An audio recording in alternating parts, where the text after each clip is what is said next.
I'm going to call the February 19th, 2015 meeting of the Town Board to order. This morning, for our first agenda item, we're joined by some very special guests today from Cub Scout Troop 420, who I think spent a little time here at Town Hall today to see some of the grounds and was going to come by the Town Board meeting, learn a little bit about the Irondequoit Town Board, what we do here, and they're going to lead us in the Pledge of Allegiance. So, gentlemen, if you'd like to rise. After you. I pledge allegiance to the flag of the United States of America and to the republic for which it stands, one nation, under God, indivisible, with liberty and justice for all. All right, thank you guys. Very well done, and welcome. And I hope you learn a little bit here tonight. We are roll call, Barbara. Roll call. Councilwoman Barnum. Present. Councilman Perticone. Here. Councilman Seeley. Here. Councilwoman Scroback. Here. Supervisor Bello. Here. And attorney for the town. Here. Thank you. All right. Thank you, Barbara. I really just have one thing I want to say tonight at the beginning of the meeting, and that is a big thank you to the residents here in Irondequoit, our town staff, and even the visitors who came to town a couple weekends ago for the town's first of what I hope is now going to be an annual event, our first Winterfest. It was a exciting activity. We had a few thousand residents and visitors come on out to the Irondequoit Town Hall on a cold, but actually it was a pretty nice day despite the cold weather.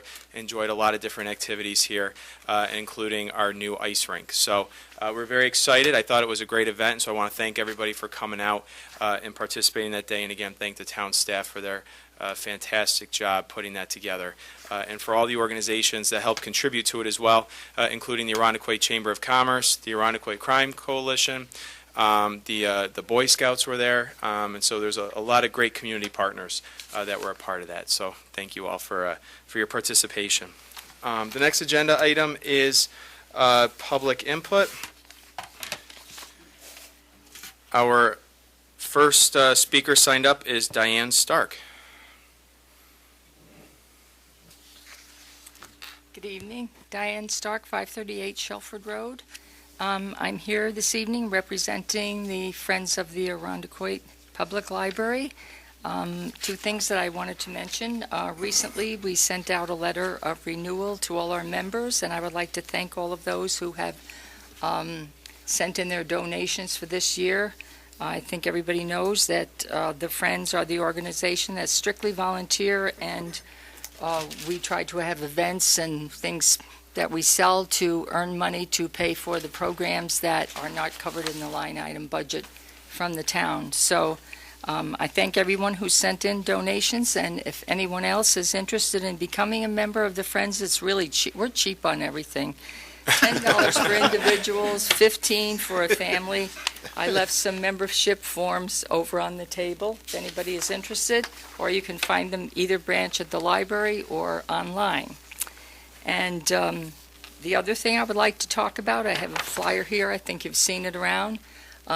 The Friends are putting on March 8th, a few weeks before spring begins, a game day, and it is called the TGIS, which stands for Thank Goodness It's Almost Spring.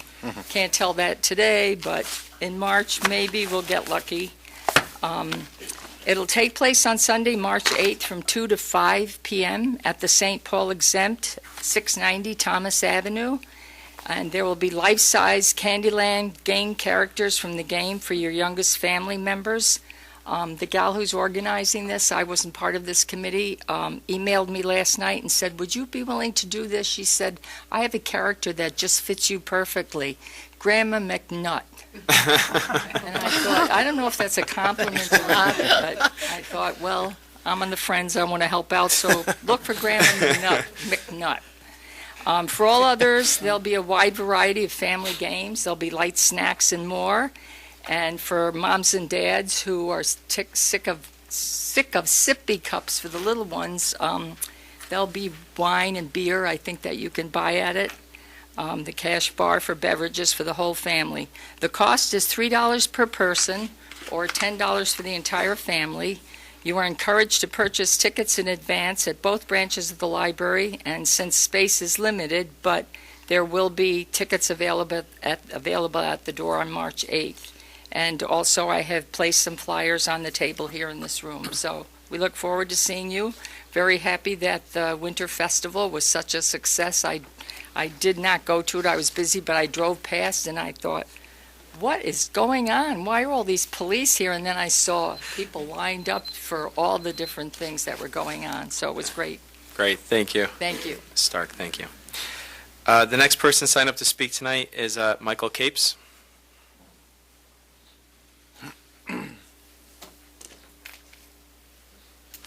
Good evening, I'm Mike Capes. I live at 78 Northwick, which is a cul-de-sac off of St. Paul, tucked behind Briarwood School. I'm calling in reference to the excessive piling of snow on front yards, especially on the cul-de-sacs, and I have some photos that I would like the board to look at. Yep, absolutely. You can, Start which way? yeah, right over here. I'll pass it.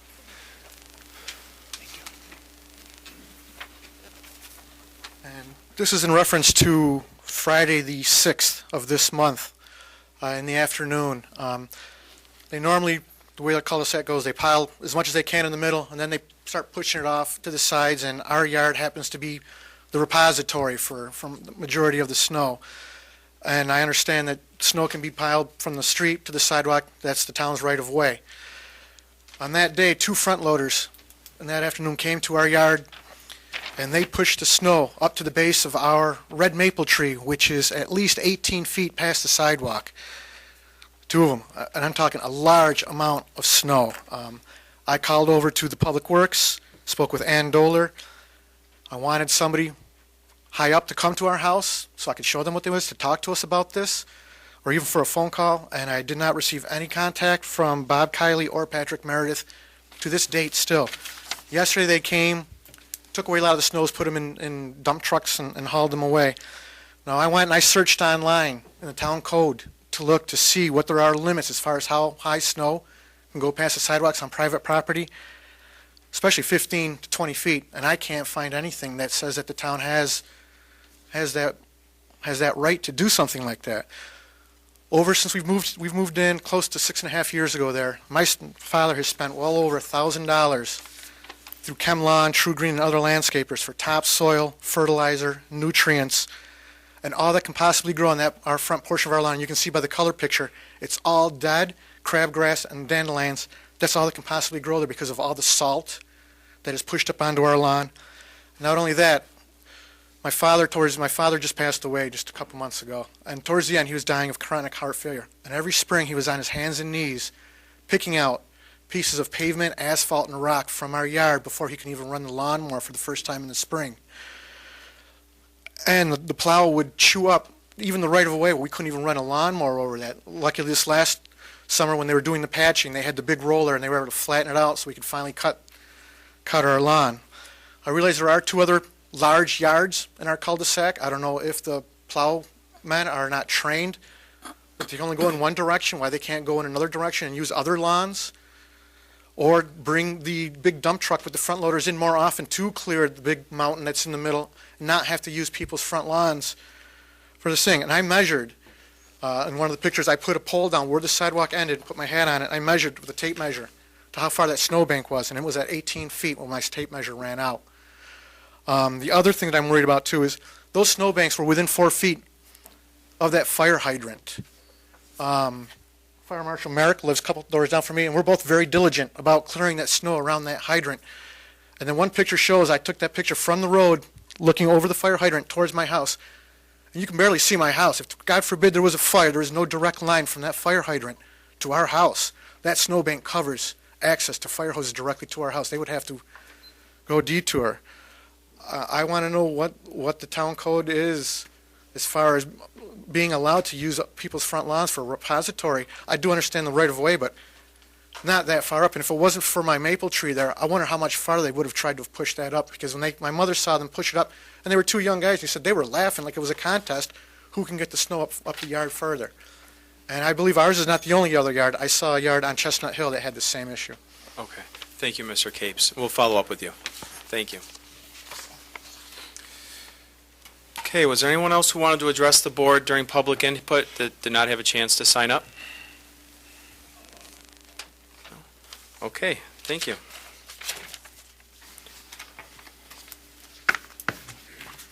Okay, the next agenda item is the financial report. Tonight, I'm presenting two financial reports. The 2015 report for the month ending January 31st, and the preliminary 2014 year-end report, which is labeled tentative before closing 2014 as of 1/31/2015. Again, next month, along with the 2015 monthly report, I will also provide a 2014 monthly update as of the end of February. The town's 2014 books will remain open for several months for outstanding revenue, bills for goods and services received in 2014, and for required closing entries and adjustments. The updates allow us to understand how the finances are shaping up as we progress through the year-end closing process. During the second quarter, the town's auditing firm, Bonadeo LLP, will perform the annual audit and generate the 2014 financial statements. After completing those processes, a presentation of the town's financial condition will be made to the town board at a mid-year town board workshop. Highlights of the town's financial condition will be shared with the public at a subsequent town board meeting. Here are the financial results of the town as of year-end 2014. Total expenditures and encumbrances are $30,676,000, which equates to 96.5% of budget. The general fund expenses are favorable at $17,950,000, equating to 97.5% of budget. Actual expenditures are $17,742,000, and encumbrances are $208,000. Altogether, the expenses in the highway funds are slightly higher than budget at 101.1%. Similarly, the revenue in the highway funds exceed the budget as well. Actual expenditures in the other major funds are lower than budget. The library continues to be under budget at 97%. The sewer fund expenditures are $3.3 million, or 86% of budget. The drainage fund remains below budget at 82%, and that equates to $643,000.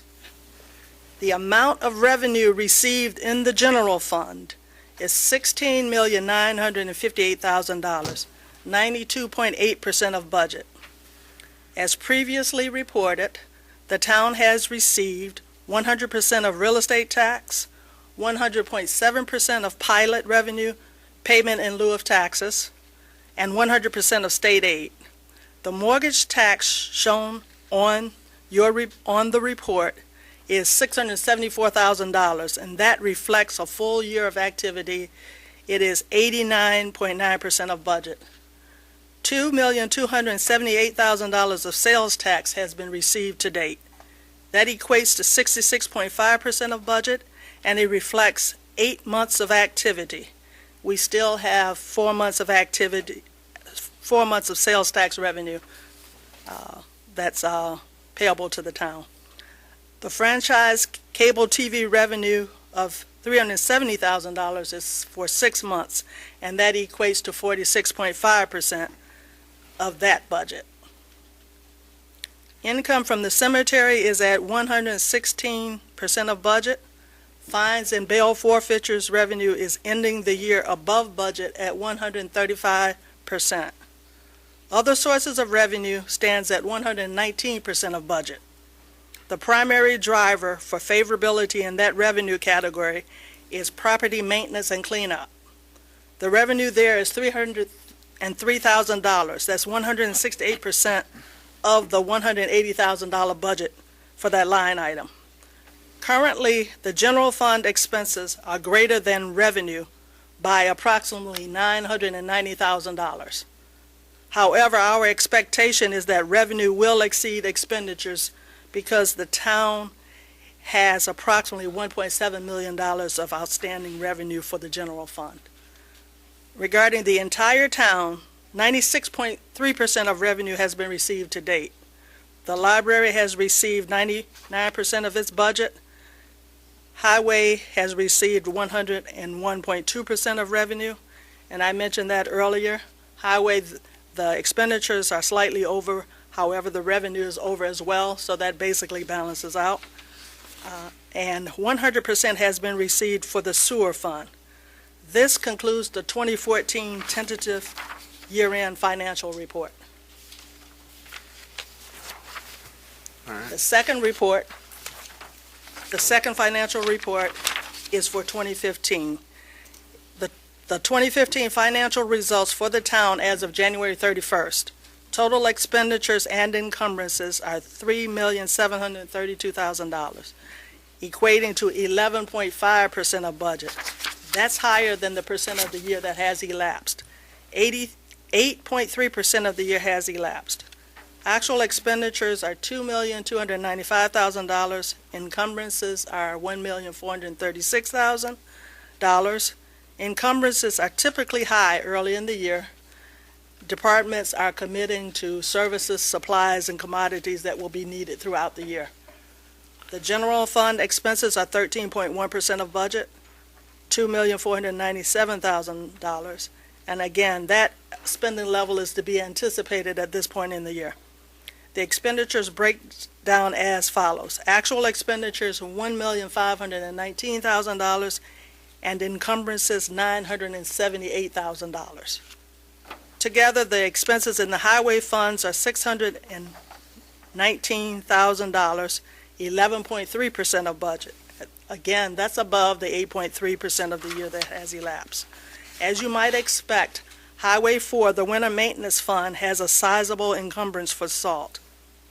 Actual expenditures in the other major funds are relatively close or lower than the percent of the year that has elapsed.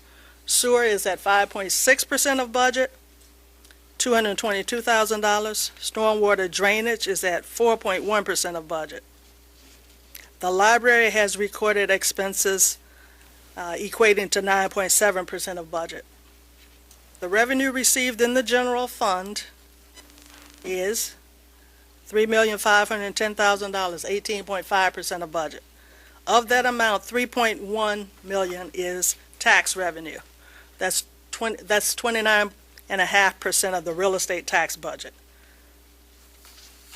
Regarding the entire town, $6.7 million, or 20.9% of revenue, has been received to date. Approximately $5.1 million is real estate tax. The library has received $635,000 of its budgeted revenue after 2 months. 25.9%, after 1 month, 25.9%, or $1.4 million is in for the highway, and sewer has received $1,009,000, 25.6% of that fund's budget. This concludes my financial report for the month of January 2015. Thanks, Annie. You're welcome. Anybody have any questions about the financial report? No? Seeing none, I'd ask for a motion to approve the financial report. And a second? Second. All those in favor signify by saying aye. Aye. Any opposed, nay. Motion carries. Approval of minutes, January 8, 2015, the workshop meeting.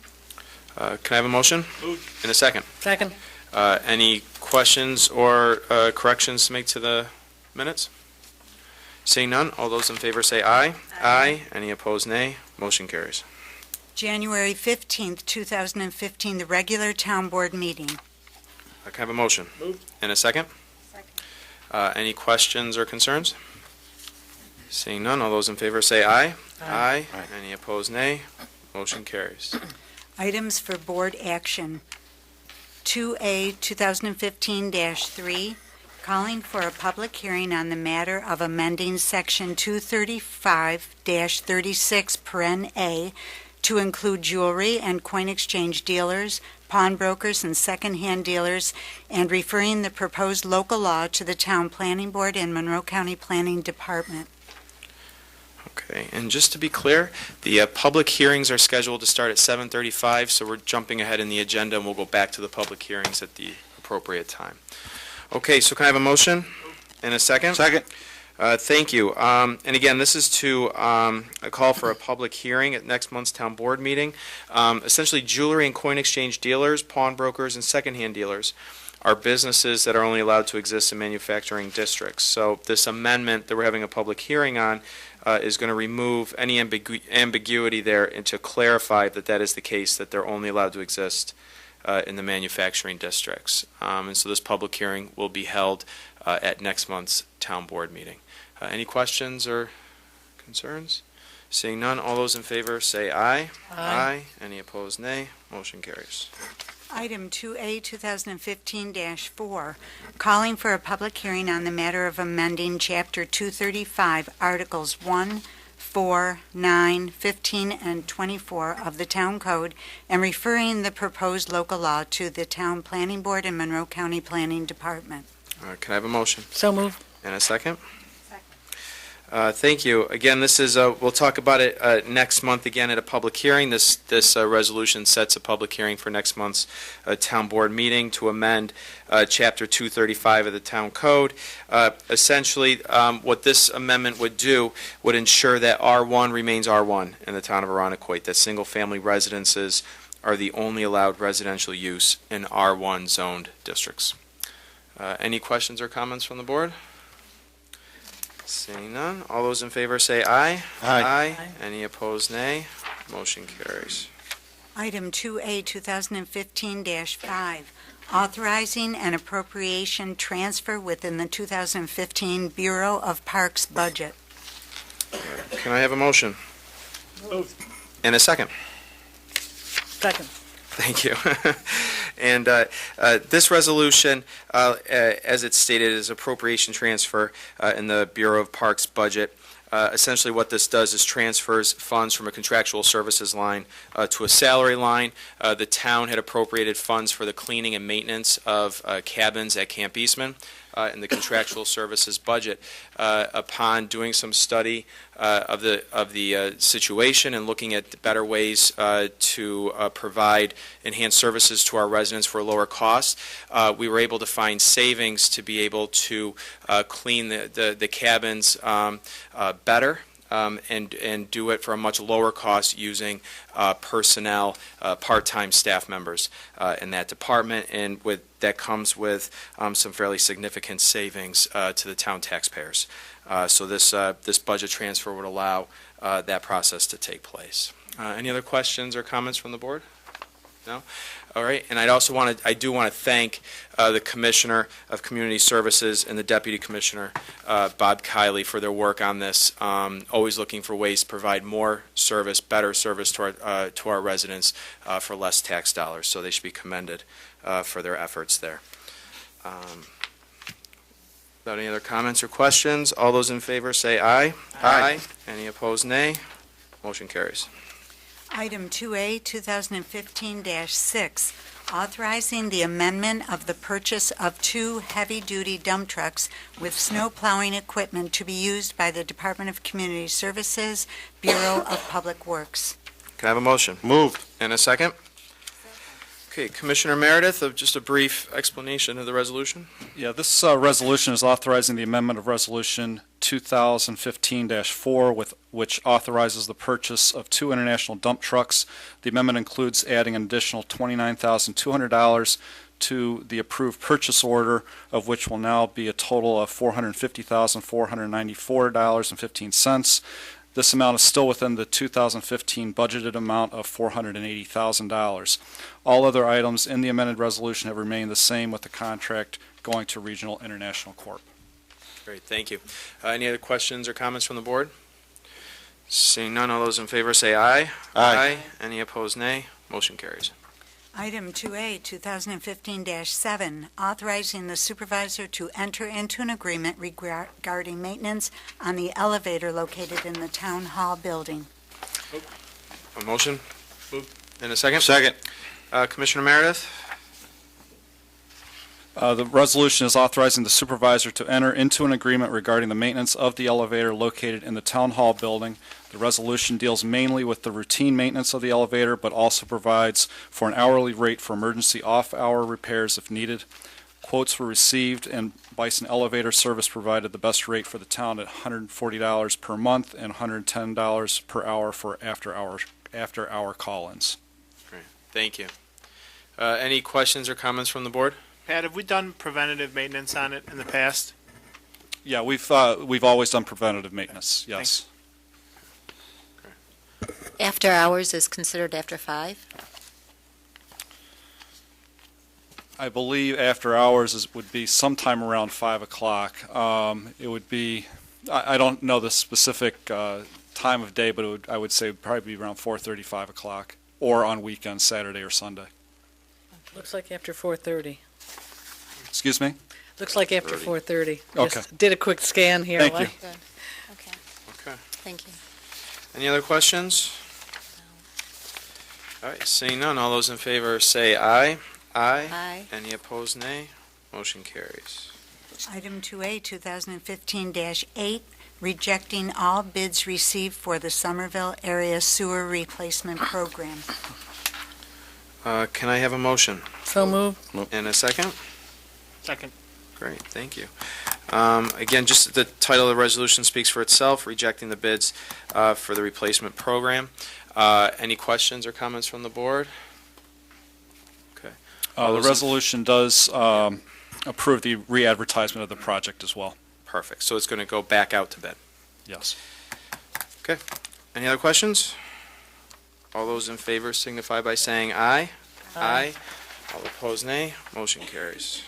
Item 2A, 2015-9, authorizing the award of one 2015 model year or newer 4x4 crew cab truck. Can I have a motion? Move. And a second?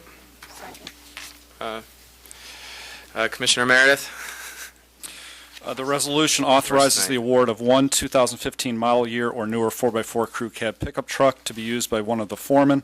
The lowest responsible bidder for this lease was Hazelton Auto Mall. The vehicle will be leased for 60 months at a rate of $583.09 per month with a $1 buyout option at the end of the lease. Funds are available in account 023-5130-4220. Thank you. Any questions or comments from the board? Seeing none, all those in favor say aye. Aye. Any opposed, nay. Motion carries. Item 2A, 2015-10, authorizing the award of two 2015 model year or newer 4x4 extended crew cab trucks. Can I have a motion? Moved. And a second? Second. Okay. Commissioner Meredith, one more. This resolution authorizes the award of two 2015 model year or newer 4x4 extended cab pickup trucks to be used by two of the road foremen. The lowest responsible bidder for this lease was Hazelton Auto Mall. The vehicles will be leased for 60 months at a rate of $550.03 per truck per month, each with a $1 buyout option at the end of the lease. Funds are available in accounts numbers 001-8160-4220 and account 001-8560-4220. Thank you. Any questions or comments from the board? Seeing none, all those in favor say aye. Aye. Any opposed, nay. Motion carries. Item 2A, 2015-11, authorizing the award of a contract for tents, stages, tables, and festival accessories. Can I have a motion? Moved. And a second? Second. Thank you. Just as the resolution said, this is the town went out to bid for the contracts for the tent, stages, tables, and other related items for the tent at Camp Eastman. This is for our festivals surrounding the Oktoberfest and all the festivals that we do down there in the later part of the year. So this resolution allows us to enter into a contract with LT Rental Services for that equipment. Any questions or comments from the board? Seeing none, all those in favor say aye. Aye. Aye. Any opposed, nay. Motion carries. Item 2A, 2015-12, authorizing the hiring of a secretary 2 in the Bureau of Recreation and Community Services. Can I have a motion? And a second? Second. Thank you. This position here is replacing a retiree. So this was is just continuing on a position there.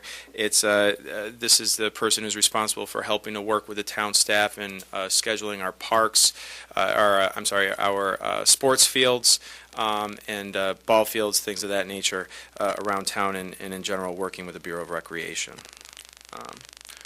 Any questions from the board? Seeing none, all those in favor say aye. Aye. Any opposed, nay. Motion carries. Item 2A, 2015-13, authorizing the hiring of a property clerk in the Police Department. Can I have a motion? In a second? Second. Just calling the police chief to a brief explanation. As a result of a vacancy that occurred with our previous property clerk, who took a position with another municipality, an extensive search was conducted with the assistance of Human Resources. We identified candidates who met the criteria for this very important and critical position. We've coming before the board tonight with a selection of Marisol Huertas, who comes to us with a great deal of experience in the private sector concerning inventory control. She happens to be a town resident. She interviewed very well before the selection committee, which consisted of Captain Ryan, Sergeant Bean, and Officer Whitaker, and we're very pleased to present her name for consideration tonight. Thank you. And I do want to take this opportunity to just mention, congratulate the chief and your staff while we're talking about the property clerk and the property office. Earlier this week, the New York State Comptroller released an audit of a number of police departments around the state. And the Arundecoit Police Department was one of only 2 police departments that were given essentially a good bill of health, and we were able to account for all of our property, following all our procedures to the letter of the law. And so I just want to take this opportunity to commend the police department, Chief, for you and your staff and for all your good work over there. Thank you very much. Yeah. It was another good headline for Arundecoit. That's right. Another good headline. Another reason why we're very proud of our police force. So with that, I don't think I asked for a vote yet, right? There's a motion and a second. All those in favor say aye. Aye. Any opposed, nay. Motion carries. Item 2A, 2015-14, authorizing the permanent appointment of a planning and zoning administrator. Can I have a motion? Someone- And a second? Second. Thank you. As many of you all know, last year we brought aboard a new member of our staff, Carrie Ivers, as our planning and zoning administrator. Carrie has since played a key role in managing our planning activities here at Town Hall, including the process of completing the town's comprehensive master plan last year, a process many community members were involved in, and I think went very well. We are incredibly lucky to have Carrie as a member of our team, and I want to offer my congratulations and do a little bit of bragging. She was recently appointed as the section board president of the Genesee Finger Lakes region of the American Planning Association. And this is a significant professional accomplishment for Carrie, and is significant for the town of Arundecoit, that we were able to have someone here working on our staff in the planning department who is recognized as a leading professional in the field, is doing tremendous work for us, and is really helping Arundecoit grow and plan into the future. So we're incredibly lucky to have Carrie on our staff, and again, someone who's been recognized by her peers up in the upstate region around the Finger Lakes region here for her work. So, any other questions or comments from the board? Congratulations, Carrie. Yeah. All right, all those in favor say aye. Aye. Any opposed, nay. Motion carries. Congratulations, Carrie.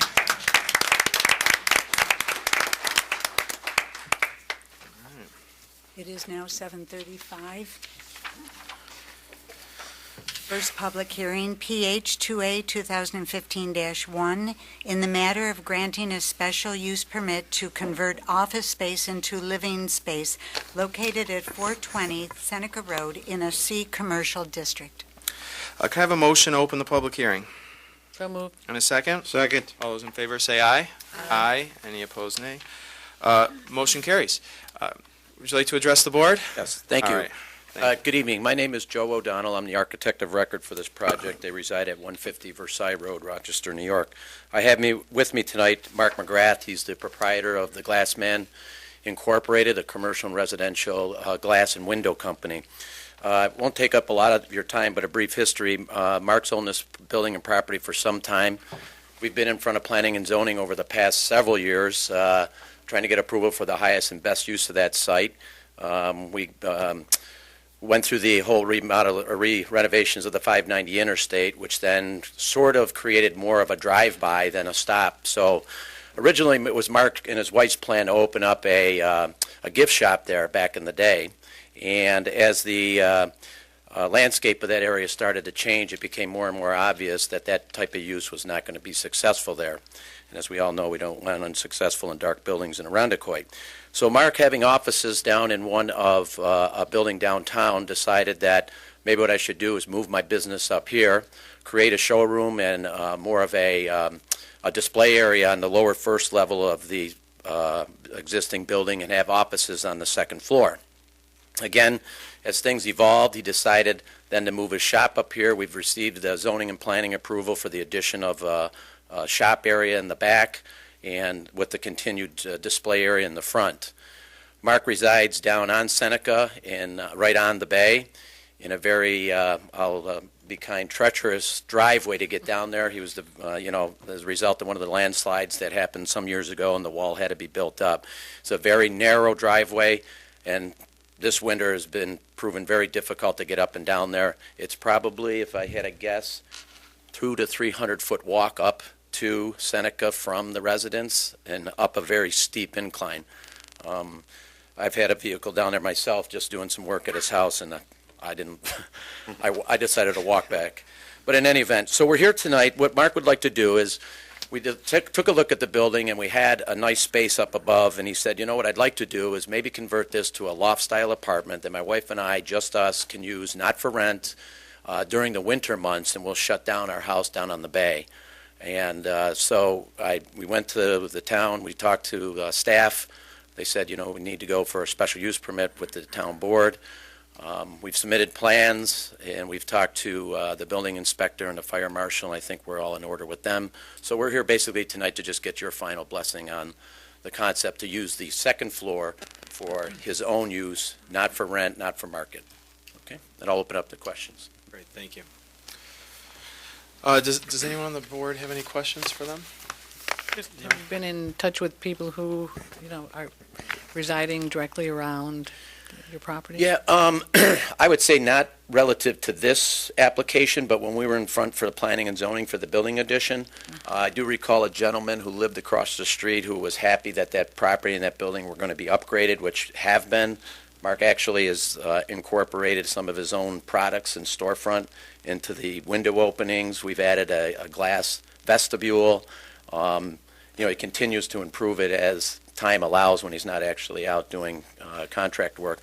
One point I wanted to make, I just checked my notes, is that right now the property may appear to be a little rough, I'll say, with the vehicles out there, but when the addition is put on, a lot of that materials and equipment will be stored inside. So I want the board to be aware of that, because I know that's been kind of an issue with the residents and some of the other town staff. Yes, I'm glad you brought that to mind, because I did drive by and I viewed that, and that was one of my concerns too. Yeah, and in fact, we're prepared to, even if there's additional vehicles out there, screen them with a fencing or something that would be appropriate to the town planner at their approval. If you'd like to condition that approval on that, we're open to that. Great, thank you. Any other questions? No? Okay, great. Did anybody else want to address the board on this application in the public hearing? All right, great. Thank you. I just want to clarify something. There is not a resolution on the agenda tonight to approve the special use permit. That's right. That'd be something we'd entertain at a future date. Tonight's just the public hearing on this. That's right. Oh, okay. That's right. This is just a public, this is just a public hearing. We'll do a resolution probably next month. Yeah, no problem. I'm used to planning and zoning boards. So. There you go, okay. Great, thank you, gentlemen. Okay, All thank right. you. Did anybody else want to speak to this resolution, or in this public hearing? Okay. Seeing none, I'd like to call for a motion to close the public hearing. Move it. In a second. All those in favor say aye. Aye. Any opposed, nay. Motion carries. Public hearing 2A, 2015-2, improving property maintenance codes in the town. All right. Can I have a motion to open the public hearing? Moved. In a second. Second. All those in favor say aye. Aye. Any opposed, nay. Motion carries. I'm just going to offer up a few remarks to start, and then we have a number of folks who have signed up to speak at the public hearing today. And if you did not have a chance to speak, do not fear. We'll call you up after those who have signed up had a chance. But I just want to say that over the past year or so, the town board and I have heard from several residents frustrated by a growing problem. It's not a problem unique to Arundecoit. It's something that's facing every municipality across the state and country, and that's the presence of abandoned or unkept properties in residential neighborhoods. Arundecoit is a largely residential community. Our unique tree-lined neighborhoods, many of which we've named, neighborhoods like Winona Woods, Somerville, Seabreeze, Laurelton, and many others, are what makes Arundecoit stand out from other towns. We're a community that is in many ways built on the success of our residential neighborhoods. And our neighborhoods are successful, and they are one of the prime reasons why people choose to live in our town, and we want to keep it that way. But unfortunately, all it takes are just a few bad actors to threaten that community vision we've built. And to be clear, I'm not talking about the occasional delay in mowing a lawn or accidentally leaving something out in the yard. What I'm talking about is persistent offenders who either through neglect or abandonment can do harm to our neighborhoods and quality of life. For many of us, our homes are the biggest financial investment we're ever going to make. And we want to make sure that our assets are not undermined by the negligence or irresponsibility of a small number of property owners. Whether the state of disrepair is caused by an absentee landlord, bank foreclosure, or neglected property maintenance, we want to target blighted properties and remove the negative impact they have in our neighborhoods. There are in fact steps we can take to address this problem, which will require a close examination and revision of certain sections of the town code. While there's no magic solution, tackling this problem will take a community approach, an approach open to hearing from the public and listening to your concerns. That is why, before the town board moves forward with proposing new solutions to the code, we wanted to first hear from you in what will be the first of 2 public hearings. Tonight, we're going to open the floor to input from residents as well as a number of professionals, including the Chief of Police, Fire Marshal, Code Enforcement officials, our Planning and Zoning Administrator, and our Director of Business and Neighborhood Development, to hear what is being encountered in your neighborhoods and as to what our professionals are seeing on the ground. We wanted this to be the first step in the process because it's important that in order to address and solve a problem, we first better understand and define what that problem is. So tonight is about first defining the problem so that we can then draft potential solutions. The goal will be for the town board to present draft legislation next month, followed by an additional public hearing, and then ultimately passage.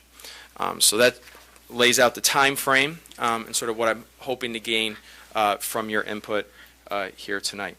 The first speaker signed up to speak tonight is our Chief of Police, Richard Tantilla.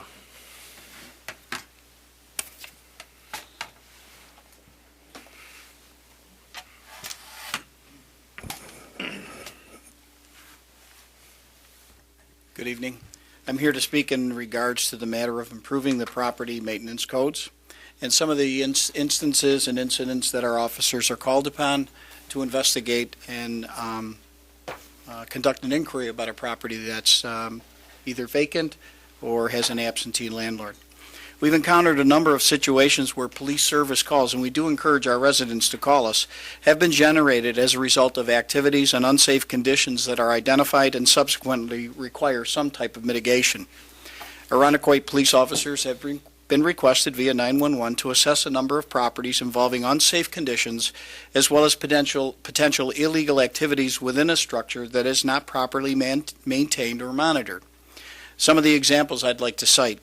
Arundecoit police officers respond to a single-family property that's in close proximity to a local school.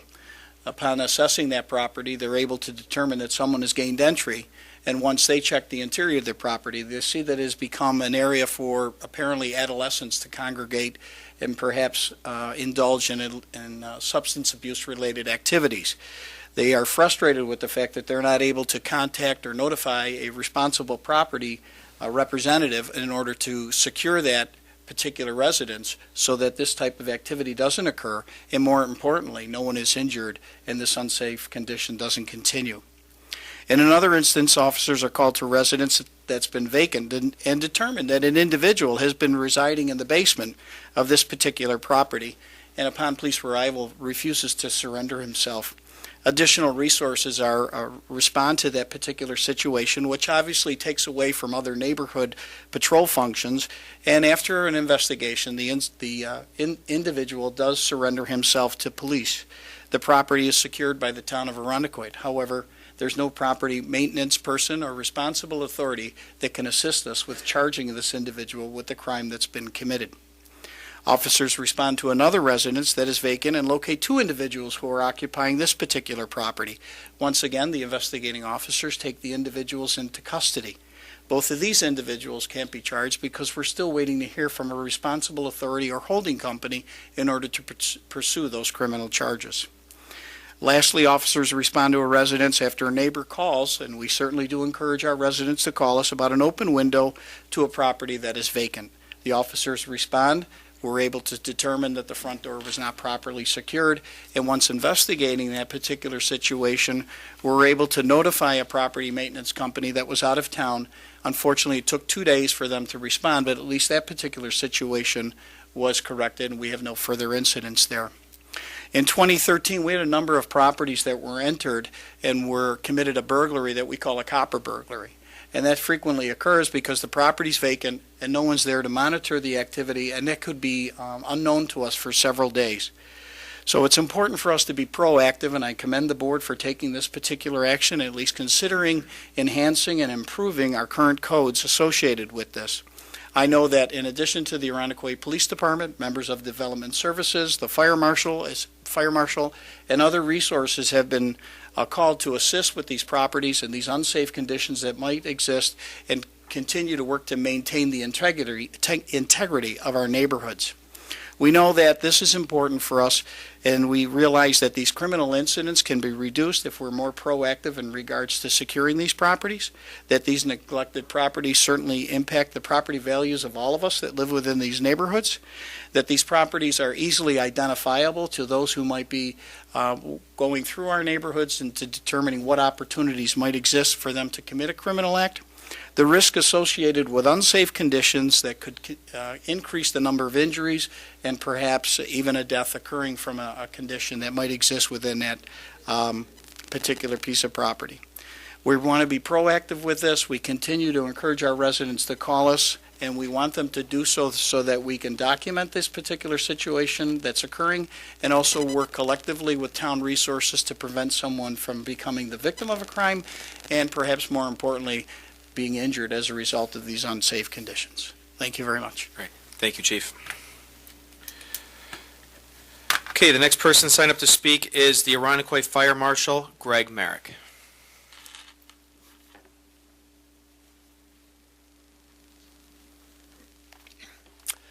Good evening. I'm Gregory Merrick, and I serve as the Fire Marshal in the town of Arundecoit. And as the Fire Marshal, my responsibilities in part include the building and fire safety inspections, fire code enforcement, and the investigation of structures and buildings for unsafe and continuous occupancies after an event. The Fire Marshal also serves as a liaison between the town and its emergency service agencies, such as the fire districts and the police department. In this level of responsibility, the Fire Marshal is on call to respond to any structure or building emergency which has a potential to cause or create an unsafe hazard at such premise. Buildings and structures may become unsafe by reason of fire, explosion, or vacant and improperly secured at the doors and first floor windows. Unsecured, vacant properties serve as an attractive nuisance for our youth and who may become injured within, and as well as the congregation of vagrants and transients. Buildings, both residential and commercial, which are found vacant and unsecured by the lack of proper securing an act of criminal mischief, or being illegally occupied by vagrants poses a real threat and a concern for public safety. Often these properties are found during police investigations where neighbors notifying the police of an open or broken door and window at a vacant property next door.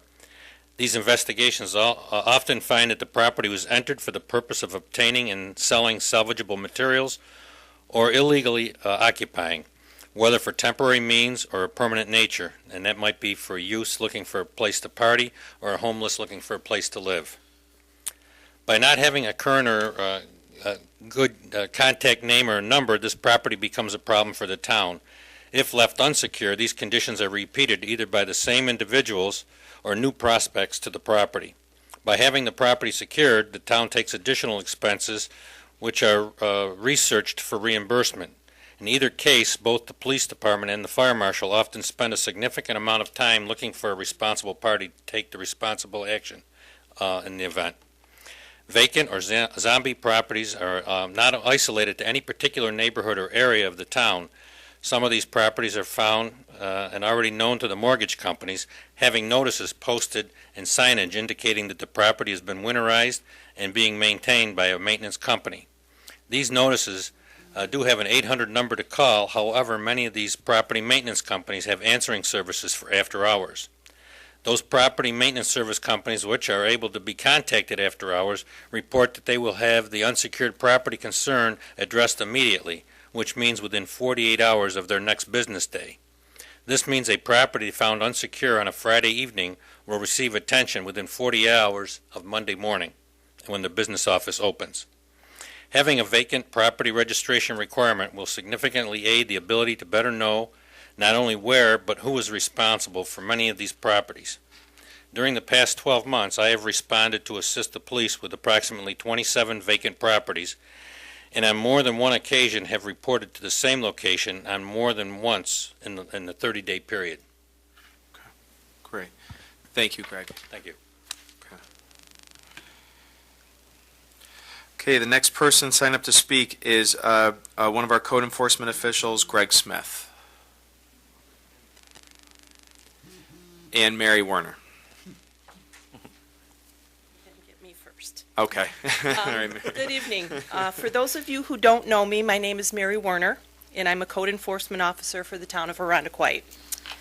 There are approximately 600 rental properties in the town. In addition to the rentals, there are approximately 130 known properties that are currently vacant.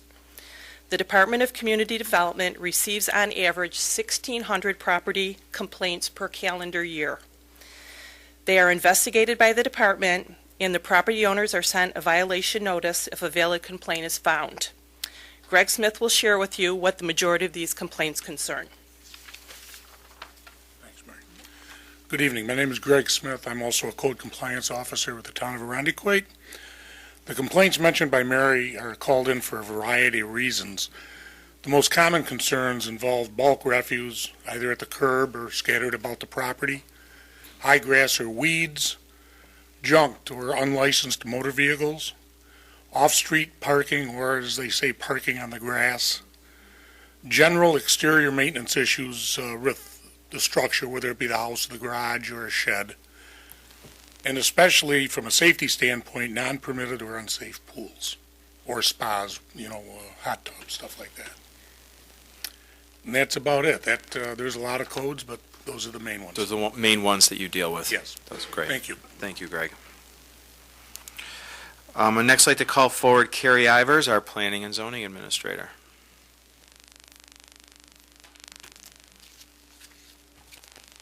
Good evening. Evening. I'm Carrie Ivers, the Planning and Zoning Administrator. I'll repeat that for the record. From a community planning perspective, negligent property maintenance presents some significant challenges when it comes to maintaining and enhancing our neighborhoods. Vacant and/or dilapidated properties adversely impact community character, and whether it's fair or accurate, even just one or a few poorly maintained vacant properties can negatively affect the image of a particular street or neighborhood, and that can impact our community pride, and which we don't want to see happen and want to control. Arundequoit boasts a wide range of really great neighborhoods, which are critical community assets. So as a professional planner, I can attest to the fact that this board's efforts to strengthen property maintenance codes will go a long way in helping to protect and preserve our neighborhoods. Thank you. Thank you, Carrie. Next up, we have the Director of our Business and Neighborhood Development Department, Nick Weatherby.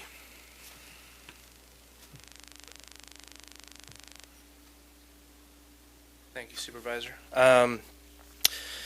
In business development, when you're looking at recruiting businesses to our town, a main thing you want to look at, obviously, is having healthy neighborhoods and strong communities. We can't allow the absentee landlords that we've heard about or the banks that are, far away from here to destroy the character of our neighborhoods. So as you've heard from our code enforcement officials, we have a great team in place to take on this project. So I want to applaud the town board for taking on this proactive approach, and it will definitely yield benefits as we go forward and we try to remake our business corridors in our business community. Although you may not associate that all the time with strong communities and neighborhoods, that is definitely a key component of when a prospective business is looking to locate here. It's going to be one of the first things they look at is obviously what is the quality of the town that they're in. So I just want to applaud the town board again. The team is in place. We're fortunate to have a great police department led by Chief Tantillo, a fire marshal that knows every section of the code you can imagine, a planner that's recognized statewide, and code enforcement officials that clearly any town would be fortunate to have. So I just want to, again, thank the town board, and we look forward to working together on this project. Thank you. All right, the next speaker sign up is Wayne. I'm sorry, I can't make out your last name. Good evening. It's Wayne Schlemitz. Thank you. I'm at 276 Hartsdale Road. Basically, there's two things. First is I have a neighbor who has a backyard that is nothing but dirt and weeds. And any weed that goes about a foot up, she's willing to take care of. Other than that, it's pretty rough shape. The front lawn is maybe a third grass. Everything else is weeds. And frankly, it's a little hard to keep your lawn going well when you're facing basically open land. It's about the way it looks. At any rate, when the fall comes around for leaf season, what will happen is she has a fair amount of leaves like everybody has that comes through. She does about 2 bags, that's it. So basically the property is basically negligent except for a couple little flower gardens that takes up all of her time. That takes care of that part. The other thing is I've noticed that when you get near intersections, you have your stop signs. Well, a lot of people on the corners are putting up some pretty good size shrubs and things, which makes it hard to see, and that could be considered a safety issue. You may want to look into that. Thank you very much. Great. Thank you so much. Appreciate it. Was there anyone else who wanted to address the board in this public hearing that did not have an opportunity to sign up? Yep. Okay, come on forward. Just make sure if you come forward, you could state your name so I can make sure to follow up with you. Hi, I'm Trudy Munding. I live at 29 Fawn Street, and I have a vacant house that's should be condemned next door. Okay. It's been vacant for about 15 years, and I've called the police, because it's been broken into. The door's open, the window's broken. They can't do anything unless I catch somebody, if there's somebody there. Okay. So, and I've called several times and basically haven't gotten a response except from the fire marshal. He did call me back. And it has a blue tarp on for the last 5 years on the roof, and the roof is caved in. It's just terrible. It's been like that for 15 years, and I know there's a few others in Seabreeze too. I do have addresses. Okay. So, do you want addresses or what? Yes, I would actually, before you leave, if you have them with you, if you could leave them with Director Weatherby, so we can, in the back of the room there, so we can Okay. make sure we have them. Okay. Yeah, it's terrible. Yeah, I mean, you wouldn't want to live next door to that, anybody, you that's know? right. But somebody should do something. You know who owns the house, miss? Who knows? I don't think anybody owns it. Mhm. The bank probably. Yeah. And so, I mean, you enforce things like long grass, Mm-hmm.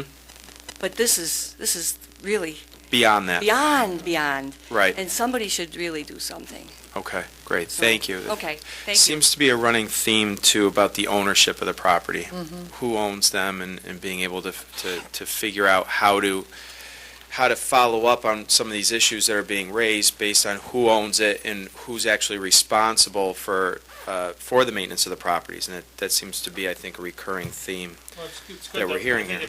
Just to find the record, I think it's good that we're doing this, though, because as Nick said, we have resources to manage what we can. We can't handle how the foreclosure process works in the state. We can manage, I guess, how we deal with the hand we're dealt, so That's to right. speak. So the more information we get from residents, the better. That's right. So make sure you do give that list to them before you leave tonight. Would anybody else like to address the board tonight? Come on forward. Hi, I'm Dottie Lovell. I have a house at 51 Fawn Street, which is just 3 doors down from Trudy. That house also is adjacent to me.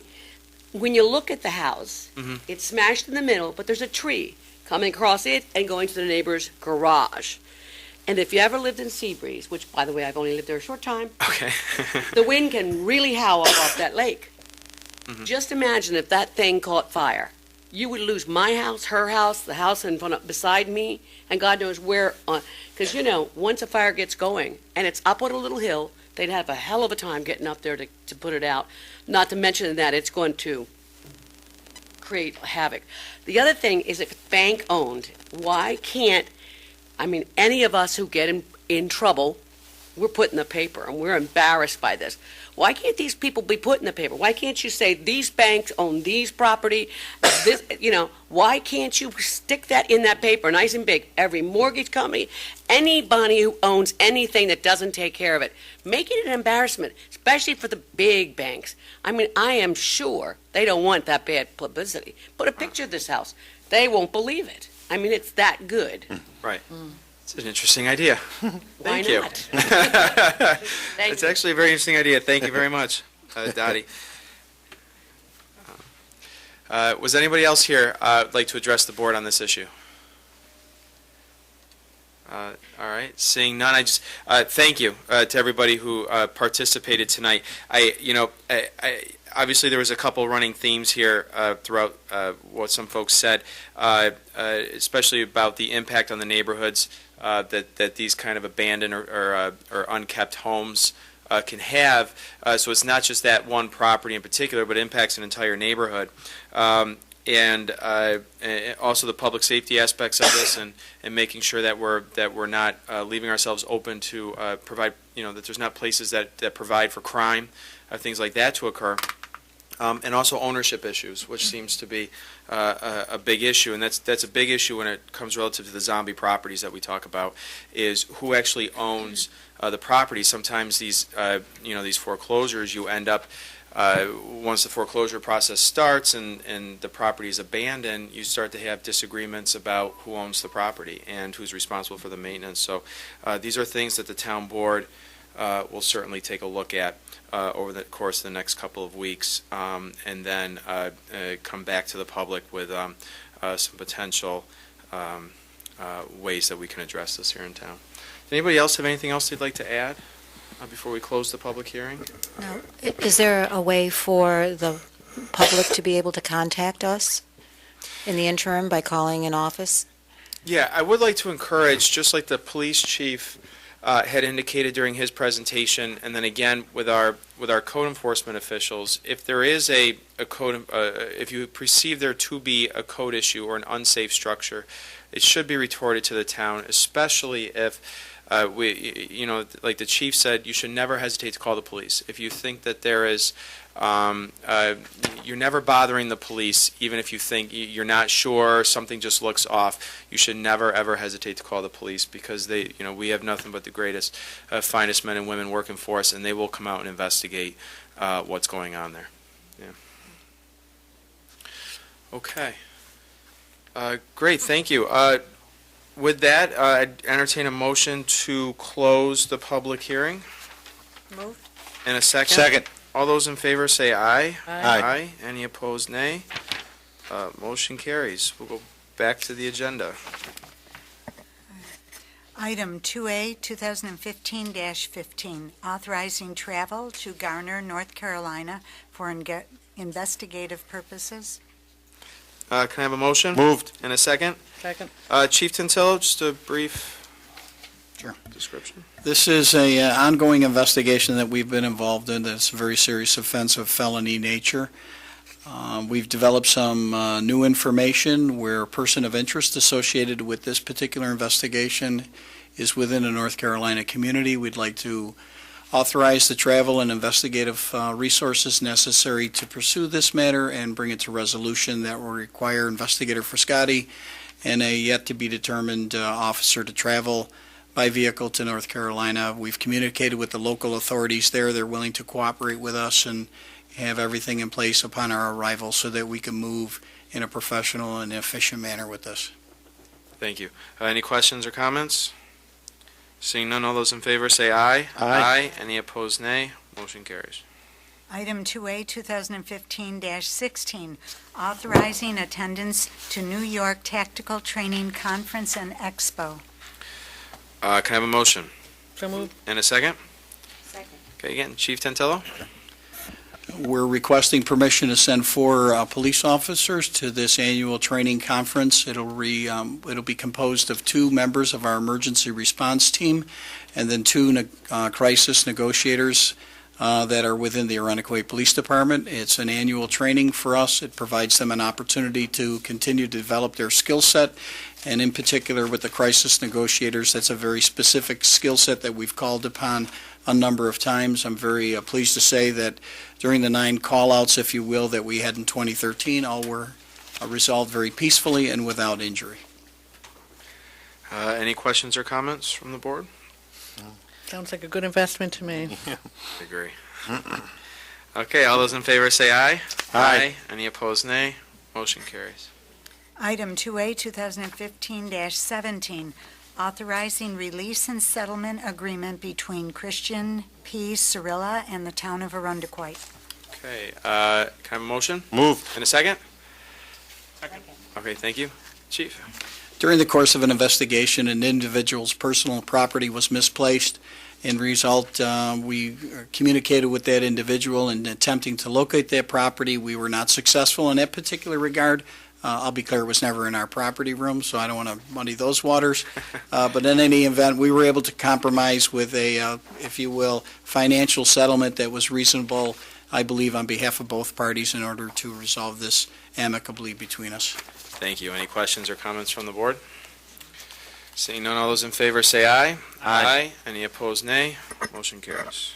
Item 2A, 2015-18, approving the special event license for the Sunset House 13th Annual 5K Run and Fitness Walk. Can I have a motion? Moved. In a second? Second. Great, thank you. Again, this is for the Sunset House 5K Run and Fitness Walk. It's going to, let's see, the date May is 23rd. Saturday, May 23rd at 9 a.m., assembling at the Arundecoyt United Church of Christ. It's an annual event. I understand Councilman Seeley will be He's running. participating, so, Eh? and I if actually he wasn't, was- he is now. About to challenge Director Weatherby, but he just stepped out. So it didn't happen. All right, any questions or comments from the board? Seeing none, all those in favor say aye. Aye. Any opposed, nay. Motion carries. Item 2A, 2015-19, approving the special event license for Shamrock Jacks to conduct their annual St. Patty's Day Festival. Can I have a motion? Moved. In a second? Second.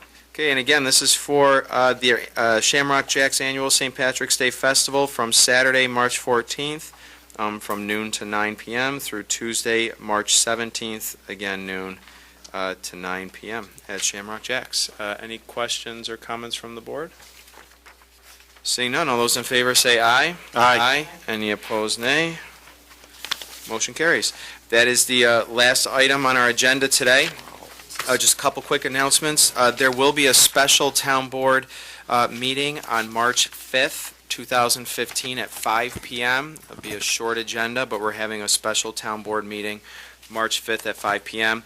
The next scheduled workshop meeting is March 12th at 4 o'clock, and the next regular town board meeting will be on March 19th at 7 p.m. All meetings right here in the Broderick Room at Town Hall. Without any other further business, I'll entertain a motion to adjourn. So move. And a second? Second. All those in favor say aye. Aye. Any opposed, nay. We are adjourned. Thank you. We all want to stay.